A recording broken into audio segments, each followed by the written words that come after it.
अस्सलाम वालेकुम रहमतुल्लाहि व बरकातहू। मैं Abdul Wahab, motivational speaker, trainer, calligrapher and consultant. You are watching Abdul Wahab trainer YouTube channel.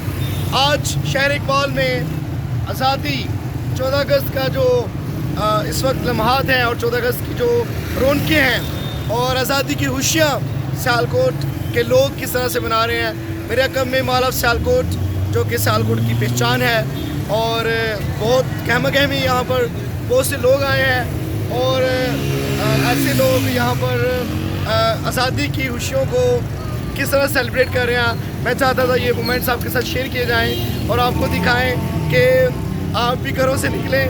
कल इतवार है आज और देखें सियालकोट को कैसे सजाया गया है और लोग क्या कर रहे हैं वो भी देखते हैं। आइए आपको दिखाते हैं। दारतुल मुस्तफ़ा का परचम कुशाई का जो मंजरनामा है वो मॉल ऑफ सियालकोट के ऊपर आपको दिखाई दे रहा है। इस वक्त काफ़ी गहमा गहमी है।